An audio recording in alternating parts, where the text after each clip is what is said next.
firman-Mu.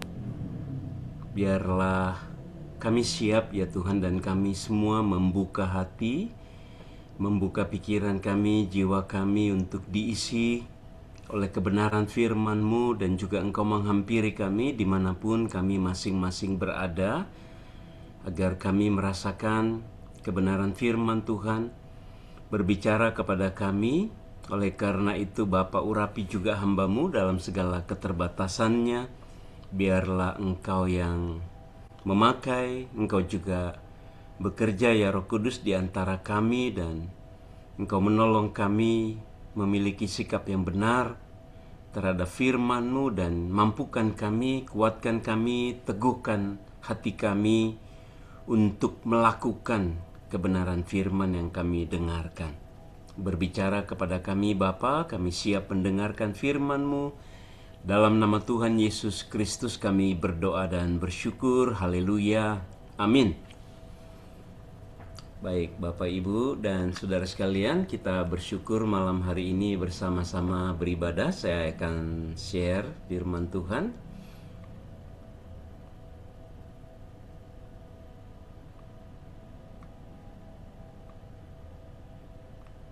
Ya, tema kita malam ini adalah melangkah bersama dalam pembaruan. Tadi Ibu Nunu sudah membacakan Roma 12 ayat 2. Tentu Bapak, Ibu, dan Saudara, kebanyakan di antara kita sudah menghafal ayat ini ya. Jangan serupa dengan dunia, tetapi berubah oleh pembaruan budimu, dan seterusnya. Nanti kita akan kupas satu ayat ini. Nah, ada orang merasa sudah Kristen berarti asal percaya saja cukup katanya. Apakah harus bertumbuh atau boleh mandek? Ya, sudah Kristen nih. Banyak orang Kristen merasa dirinya asal percaya Yesus sudah cukup, sehingga dia nggak begitu aktif, atau mungkin dia rajin ke gereja tetapi juga nggak terlibat sama sekali dalam pelayanan, karena dia pikir asal percaya sudah cukup, asal ke gereja sudah cukup, asal beribadah sudah cukup ya. Jadi boleh nggak orang Kristen begitu? Harus bertumbuh atau boleh mandek? Ya, nah kita kan belajar hari ini dari Roma 12 ayat 2 yang mengingatkan kita bahwa iman Kristen harus selalu dalam proses pembaruan. Pembaruan iman, karakter.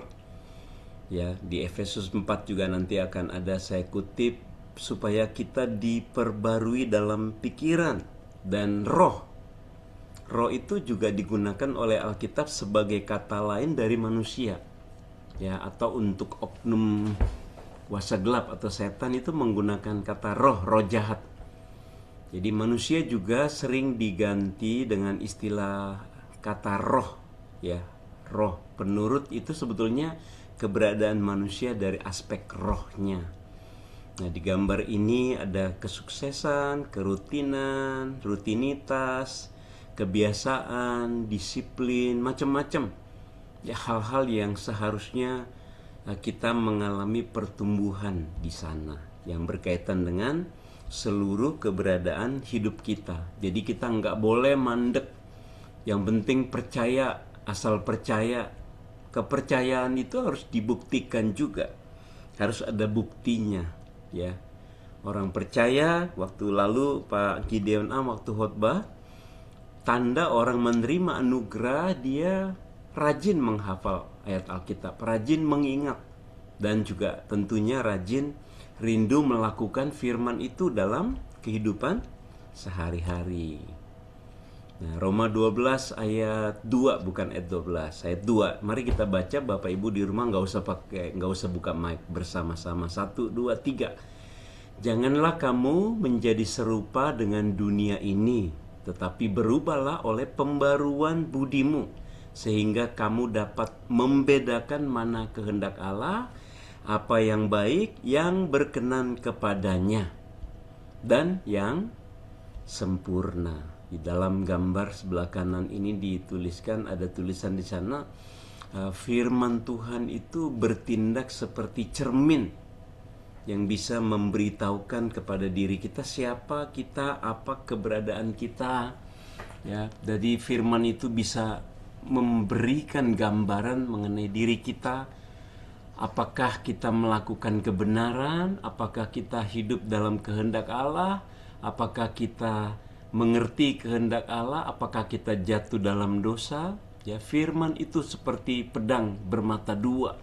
Ya, pedang bermata dua.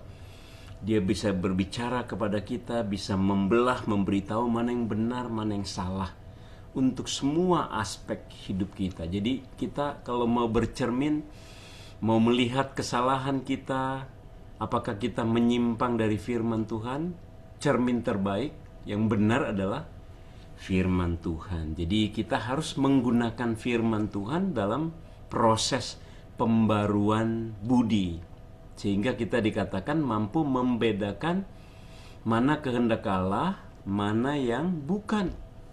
Ya, apa yang baik, apa yang tidak baik, apa yang berkenan kepada Allah dan apa yang tidak berkenan kepada Allah, apa yang sempurna dan apa yang cacat. Jadi kita harus menggunakan firman Tuhan, pimpinan Roh Kudus, ya, ditambah dengan ketaatan kita. Jadi pembaruan budi ini Roma 12 ayat 2 dikatakan di kalimat pertama ada perintah di sana. Perintah pertama adalah apa? Jangan serupa dengan dunia ini. Maksudnya apa jangan serupa?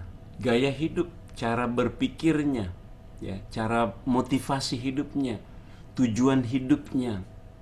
Ya, jangan serupa dengan cara dunia. Dunia mengajarkan apa? Keegoisan, kesombongan, keangkuhan, egosentris dan juga makin individualis zaman sekarang ini. Tetapi dikatakan apa? Perintah kedua. Jadi ini kalimat-kalimat imperatif, ya, kalimat-kalimat yang ditulis dalam bentuk perintah.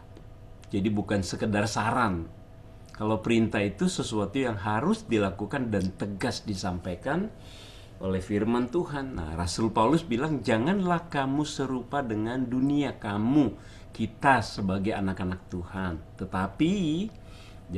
Tetapi berubahlah oleh pembaruan budimu. Nah, dalam bahasa Yunani ini anakainosis. Diterjemahkan dalam bahasa Inggris renewing. Ya, lalu ini artinya bukan satu kali selesai. Ya, jadi pembaruan ini bukan seperti orang renovasi rumah 2 bulan selesai, atau perbaiki mobil 1 hari selesai, atau orang merenovasi apa, merevisi apa, begitu bukan. Ini sesuatu yang seumur hidup, terus menerus terjadi dalam hidup kita. Di sini dikatakan apa? Renewing your mind, atau dalam bahasa Indonesia, berubahlah diri kita, hidup kita berubah dengan apa? Berubah oleh pembaruan budi. Anakainosis itu tadi renewing, terus menerus. Jadi pikiran, akal, budi itu berkaitan dengan nilai-nilai, karakter, kejujuran, motivasi, goal. Kalau dunia goalnya kesuksesan, kebanggaan. Orang Kristen goalnya bukan itu. Orang Kristen menggunakan kesuksesan untuk memuliakan Tuhan. Amin, Bapak Ibu. Orang Kristen menggunakan goalnya untuk memuliakan Tuhan, menggunakan nilainya dan mengaitkan nilai hidupnya untuk memuliakan Tuhan, karakter dan lain-lain. Kalau dunia mengajarkan untuk diri sendiri, untuk keluarga, dan tidak berkaitan dengan Allah. Nah, supaya apa? Berubah pembaruan budi kita, pikiran kita, akal pikiran kita, nilai kita, supaya dengan firman Tuhan, ya, kita dapat membedakan mana kehendak Allah. Jadi proses pembaruan ini, akal budi kita tuh diubah oleh firman Tuhan. Dapat membedakan mana kehendak Allah, mana yang bukan. Ya, dunia mengajarkan manipulasi, menggandakan, ya, laporan keuangan, ya, ada juga sekarang jual beli skripsi, jual beli tesis, macam-macam. ya. Bahkan ada bos yang saya kenal, ya orang saya kenal membuatkan tesis disertasi untuk S3 yang bikin anak S1. Ya, asisten pribadinya disuruh bikin, dia periksa. Jadi itu sudah penipuan. Ya, dunia banyak, bahkan bukan cuma itu, orang Kristen juga melakukan hal-hal seperti itu. Ya, banyak pendeta juga ketangkap melakukan hal-hal yang menipu, ya, menjual aset gereja, ya, dan sebagainya. Jadi dia tahu sebetulnya mana yang benar, mana yang salah, tetapi dia di hatinya tidak bisa membedakan yang baik mana yang salah. Dia tahu dalam pikiran, tapi dalam perbuatan ketika dia tidak taat maka tidak terjadi. Nah, kalau pikirannya tidak berubah, sikapnya tidak berubah, nilainya tidak berubah sebelum dia Kristen kemudian menjadi Kristen. Kalau dia nggak berubah, ini sesuatu yang paling sulit.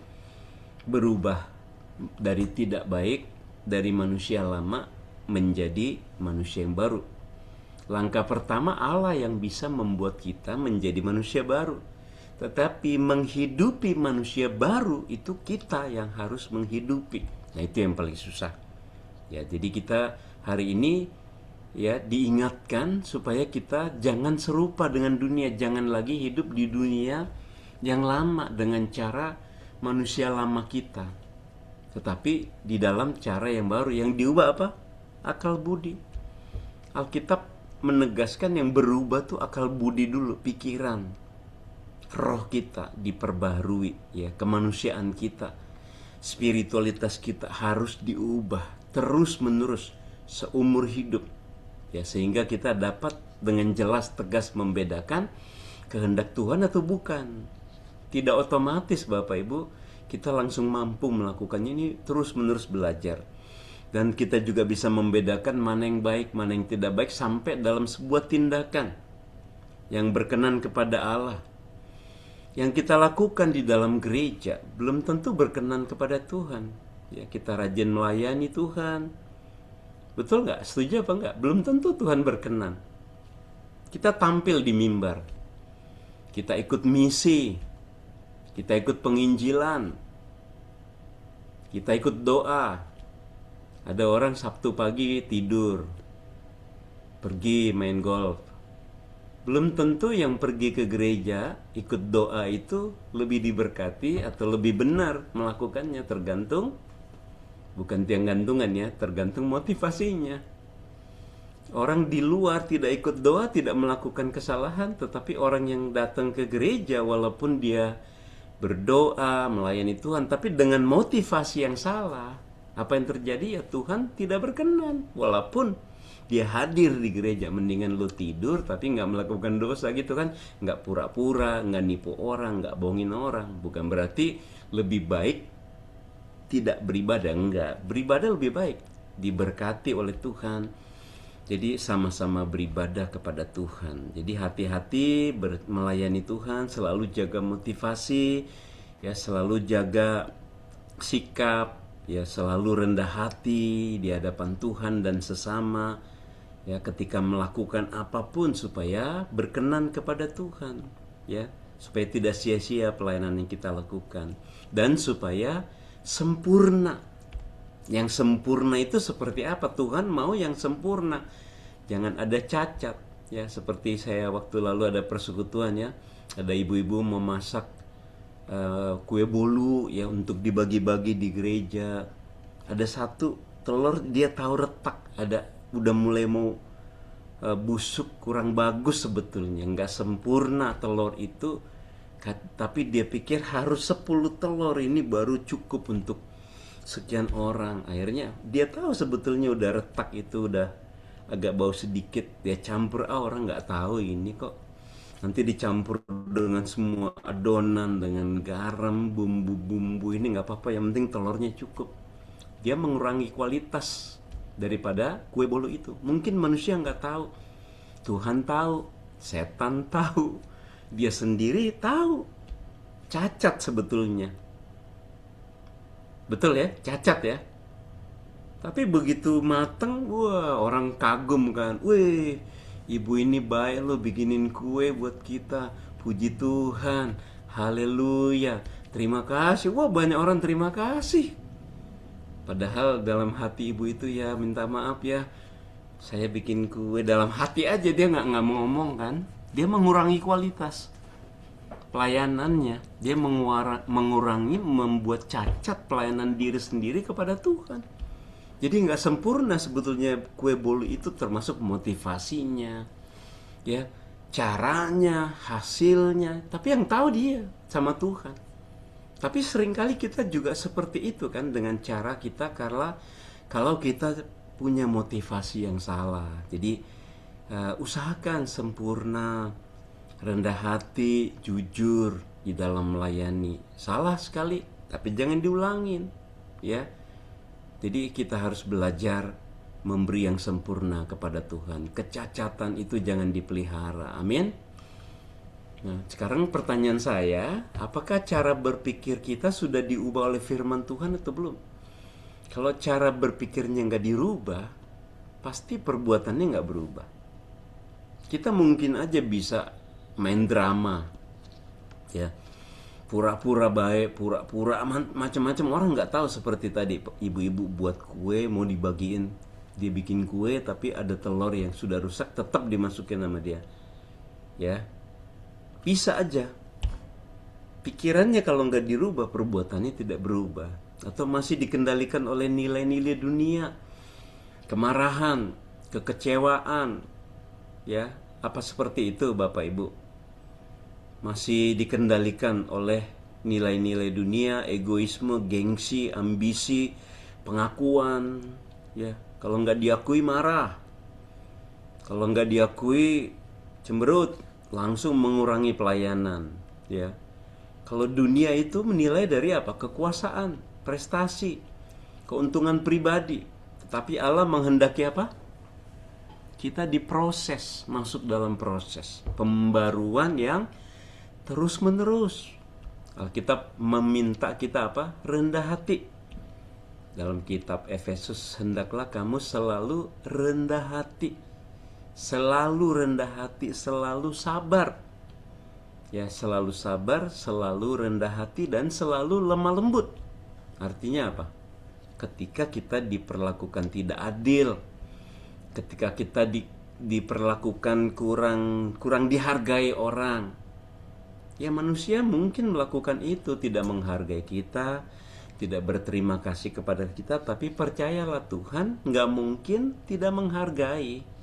Tuhan nggak mungkin tidak menghargai kejujuran, ketulusan, kerja keras, komitmen. Pasti dihargai oleh Tuhan. Manusia bisa salah, kita semua bisa salah, kita naik turun emosinya, kita semua ini bisa saling salah menyalahkan. Jadi siap-siaplah kalau orang tidak menghargai, kurang memberi dukungan. Nggak usah kecewa, nggak usah marah. Sebab Tuhan yang pertama-tama yang menikmati ketulusan kita, kejujuran kita, kerelaan kita melayani, kesetiaan kita. Dan tidak ada orang yang melayani dan tidak diberkati oleh Tuhan. Amin Bapak Ibu. Tidak ada orang yang melayani Tuhan yang tidak diberkati oleh Tuhan. Berkat itu nggak kelihatan. Entah berkat jasmani, berkat dalam keluarga, pekerjaan, kesehatan, waktu, macam-macam. Dan Tuhan kadang-kadang memberinya di belakang, ya, memberinya di belakang, kadang-kadang langsung. Jadi bersukacitalah kalau ada kesempatan melayani dan sebagainya, walaupun dengan berbagai kesulitan yang ada. Nah, jadi jika pikiran kita tidak diperbarui, mungkinkah karakter kita berubah? Nggak mungkin. Ya, nggak mungkin. Jadi pikiran dulu. Kalau pikirannya, ya saya kadang-kadang ketemu orang, ya keluarga, pikirannya duit terus, maunya minta terus, ya selalu kalau ketemu urusannya duit, dan urusannya selalu minta, tolong dong ini, tolong dong ini, tolong dong ini, ya. Ada orang lain juga yang saya kenal, teman, minjem ke banyak orang, ngembaliin kagak. Sampai kita di grup WhatsApp itu, ya, lu minjem gak, dipinjem ke lu, dipinjem ke kamu gak. Ya sampai dia meninggal nggak sempat lagi kembaliin. Nah, malah waktu dia meninggal kita ngumpulin lagi duit untuk istrinya, untuk anak-anaknya karena kasihan. Ya tetapi ada orang seperti itu.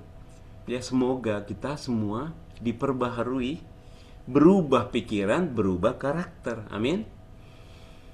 Efesus 4 ayat 22 selanjutnya dikatakan, tanggalkan manusia lama dengan segala yang ada di situ. Kolose 3, kemarahan, kebencian, iri hati, kesombongan, berhala, itu semua tanggalkan, lepaskan, lalu kenakan kasih, belas kasihan, kemurahan, kebaikan. Pakai untuk ngomong sama orang, untuk berelasi dengan orang. Jadi kita pakai supaya kamu dikatakan apa? Dibaharui. Tema kita kan sekarang melangkah bersama dalam pembaruan komunitas. Kalau satu orang berubah, lalu semua berubah masing-masing, maka komunitas kita berubah.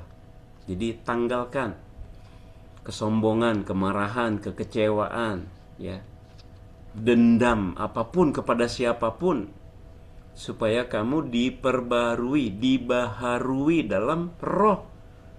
Roh itu berkaitan dengan kerohanian, kedalaman jiwa kita dan pikiran. Ini lihat, ada dua kata, roh dan pikiran. Jadi ada di situ ada roh, kejiwaan kita, emosi kita, mental kita, dan pikiran yang bersifat dengan data-data, ide-ide, kemauan. Itu nyambung di situ. Bagaimana supaya dibaharui? Harus tinggalkan, harus buang, ya, harus lepaskan yang lama-lama itu. Ini juga proses ya Bapak Ibu.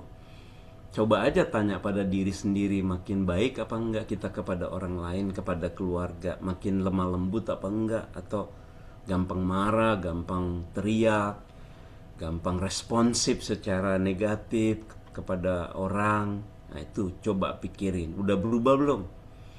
Nah, buah roh sebagai hasil iman yang hidup, sebagai hasil yang diperbarui, buah roh. Buah daging, buah roh. Pilih mana? Melakukan yang mana? Kalau kita mengeluarkan kemarahan, semua yang disebut dengan kedagingan, iri hati, marah, dan sebagainya, berarti kita mengeluarkan kedagingan, ya. Tetapi buah roh ialah kasih, sukacita, damai sejahtera. Itu harus dikeluarkan. Coba tanya pada diri Bapak Ibu, yang dikeluarkan hari-hari atau sepanjang hari ini apa? Lebih banyak marah apa lebih banyak tenang? Lebih banyak sombong atau lebih banyak rendah hati hari ini sama orang? Nggak pandang bulu ya. Apalagi orang yang mungkin lebih rendah di bawah kita secara ekonomi, status, sosial, macam-macam. Apakah kita membeda-bedakan dualisme? Kalau orangnya lebih kaya, lebih pintar, lebih baik, kita hormat, sopan. Nggak kaya, nggak pintar, nggak baik, kita cuekin aja. Di kantor, di masyarakat, di rumah, ya, kita nggak boleh dualisme. Tak boleh pandang bulu untuk mempraktekkan buah roh. Matius 5 ayat 16 di sana dikatakan, biarlah terangmu bercahaya di depan orang supaya Bapamu di surga dipermuliakan. Terang itu harus dinyalain. HP harus dihidupin. Rumah lampunya itu harus dihidupin kalau mau terang. Kalau udah gelap, udah sore, udah malam. AC supaya bisa hidup harus diklik, nyalain pakai remote. Mobil harus ditater, starter supaya hidup. Terang kita itu harus diklik di hati kita, di pikiran kita, nyalainnya gimana? Ngomong yang baik, ngomong yang benar, lakukan yang baik, lakukan yang benar, terang bercahaya, mengampuni orang yang bersalah, ya, membantu orang yang lemah, memberi pertolongan buat orang yang nggak bisa, ya. Coba lihat di sekeliling Bapak Ibu, ada nggak orang yang butuh pertolongan, ide, masukan, bukan selalu duit, ya. Ya duit juga kalau memang punya. Ya kemarin keluarga saya meninggal, adik sepupu saya. Jadi papa saya punya adik, anaknya meninggal, masih 54 tahun. Siang-siang 2 hari sebelumnya ya, karena baru masuk tanggal 20-nya di rumah duka, siang-siang itu ada 20-an orang. Saya tanya sama istrinya, sudah ada makan siang belum? Karena itu udah pada kelaparan. Udah ada katanya. Sampai jam 1 ternyata nggak ada. Dia ngomongnya sebetulnya buat kemarin, buat makan siang semua kalau sebelum pemakaman. Akhirnya saya pesen aja pakai GoFood ya. Mereka saya tanya udah pada makan belum? Awal-awalnya udah pada makan, tapi begitu GoFoodnya selesai, datang, ya ternyata semua langsung makan. Jadi sebetulnya belum makan ya. Karena adik saya, keluarga saya sendiri, saya ambil inisiatif langsung karena ya itu keluarga saya sendiri dan saya mampu melakukannya. Saya belikan untuk semua itu untuk bisa makan dan kondisi jadi baik. Apapun kita bisa lakukan ya, apapun kita bisa lakukan. Tidak harus selalu uang, dukungan, ide, semangat itu juga bisa. Biarlah terangmu bercahaya di depan orang ya. Perbuatan kita, sikap kita di kantor, di rumah ya. Ini proses ya, proses. Ya, firman Tuhan adalah alatnya. Nah, pembaruan hidup Kristen itu tidak hanya mengubah apa yang kita percayai, tetapi bagaimana kita bersikap. Jadi bukannya hanya iman yang diberikan lalu kita percaya pada Yesus, kita jadi orang Kristen, tapi kita juga harus berubah cara ngomong kita. Mikir dulu baru ngomong, itu bukan kalimat murahan. Ya, coba ngomong sama diri sendiri. Mikir dulu baru ngomong, baru ngebales sama orang. Kadang-kadang ya kita tergoda untuk langsung membalas orang yang sombong, yang arogan, atau cara ngomongnya nggak sopan, atau nggak mikir juga dia ngomong, lalu kita juga ikutan. Ya, nah kita perlu belajar berpikir dulu baru bertindak, berpikir dulu baru bersikap, berpikir dulu baru berbicara. Itu penting supaya kita nggak salah. Ya, karena pikiran itu menjadi pusat perubahan kita dari Roma 12 ayat 2 ini. Nah, sekarang ambil komitmen Bapak, Ibu, dan Saudara sekalian. Hari ini menjadi orang Kristen yang lebih baik. Dan terus setiap hari, terus menerus. Amin. Mari menjadi orang Kristen yang lebih bertumbuh, lebih dewasa, lebih bijaksana setiap hari. Roma 12 ayat 2 hari ini mengingatkan kita, mengajak kita bertumbuh, berbuah, dan menyenangkan hati Tuhan. Amin. Sebagai penutup, mari kita melangkah bersama dalam pembaruan. Tema kita hari ini adalah melangkah bersama dalam pembaruan. Bicara mengenai komunitas GSRI Kebayoran Baru. Kita harus bertumbuh sebagai satu komunitas. Jadi karakter itu dibentuk bukan hanya dalam relasi kita dengan Tuhan, bukan. Tetapi juga yang kedua ini, bertumbuh dalam relasi dengan umat Allah. Ya, growth community. Jadi semenjak tahun lalu ya, atau 2024 juga saya mengajak jemaat menjadikan GSR itu menjadi komunitas yang bertumbuh. Ya. Jadi slogan penting. Jadi komunitas atau gereja kita harus bertumbuh, dimulai dari personal. Perubahan dimulai dari diri sendiri, jangan nuntut orang. Jangan nuntut suami, jangan nuntut istri berubah, tapi tuntutlah diri sendiri. Jangan nuntut anak-anak berubah, jangan menuntut orang tua berubah, jangan menuntut orang gereja berubah, tetapi tuntutlah diri sendiri berubah. Amin Bapak Ibu. Puji Tuhan. Ya, mari kita berubah dari diri kepada komunitas.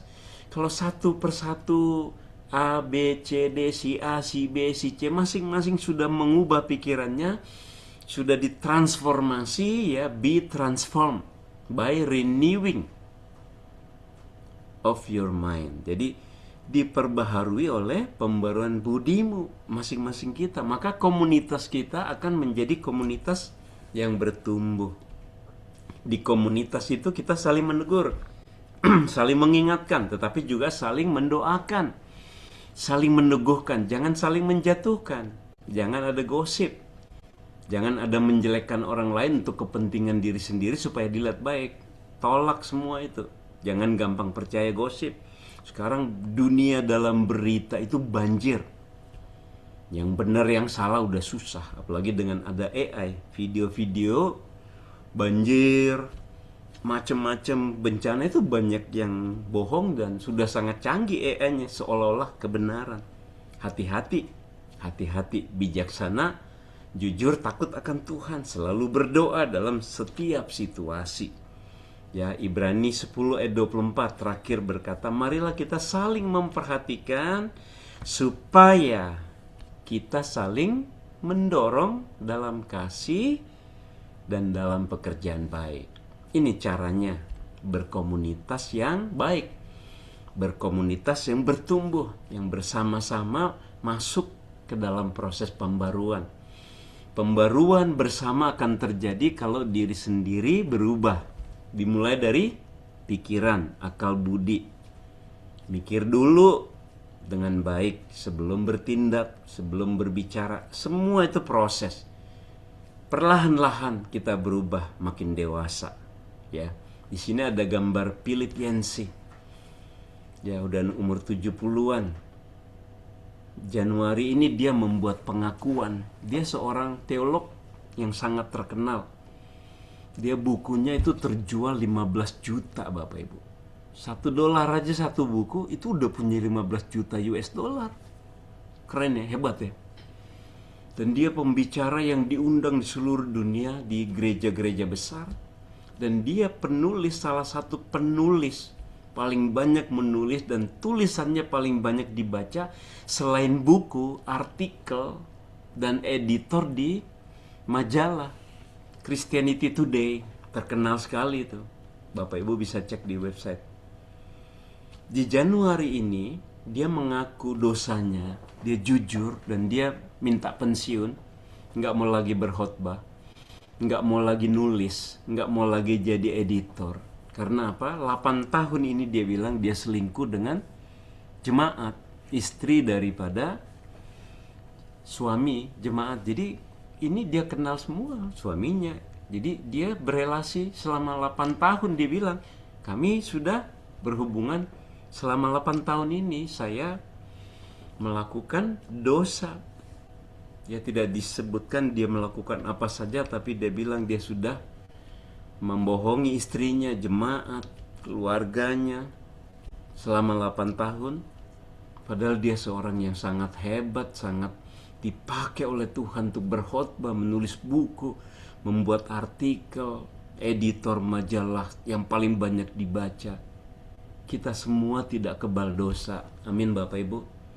Kita perlu saling mendoakan. Doakan hamba Tuhan. Doakan semua penatua, pengurus. Kita bisa menjadi komunitas yang bertumbuh kalau kita semua punya niat baik untuk membangun gereja kita, dimulai dari diri kita. Amin Bapak Ibu. Kiranya Tuhan menolong kita semua menjadi jemaat yang bertumbuh, berubah, memperbaharui pikiran, memperbaharui hidup, saling mendoakan, saling bergandengan tangan, saling mendukung satu sama lain. Amin Bapak Ibu. Minta kesediaan Box Sumatera menutup dalam doa buat kita semua.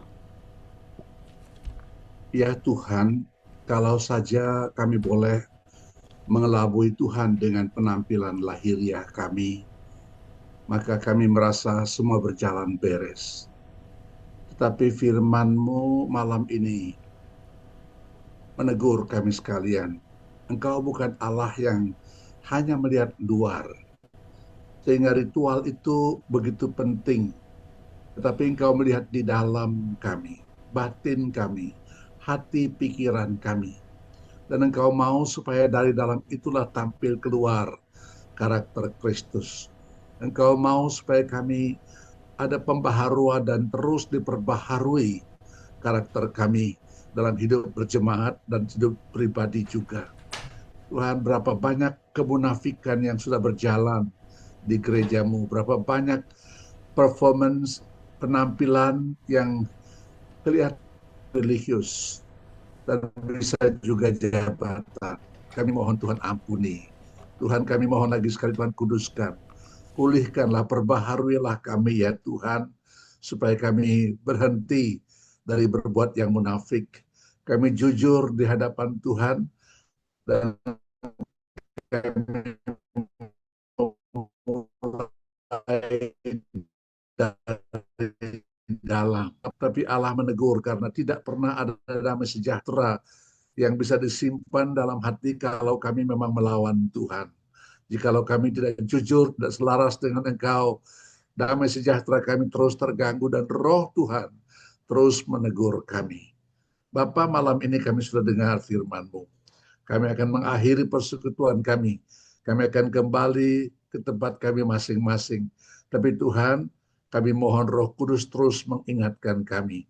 Dan jikalau Tuhan mengizinkan, kalau Tuhan menguatkan kami, biarlah sekarang ini kami mengambil satu kepastian untuk hidup bagi Tuhan.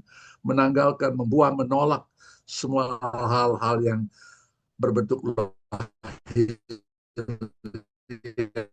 saja tanpa sesuatu isi dalam kami. Tuhan, tolong kami, tolong majelis jemaat, tolong hamba-hamba Tuhan, tolong setiap pria, setiap wanita, keluarga-keluarga, semua Tuhan perbaharui supaya dalam tahun ini, supaya dalam tahun 2026 ini kami sungguh berani berjalan dengan apa adanya di depan mata Tuhan.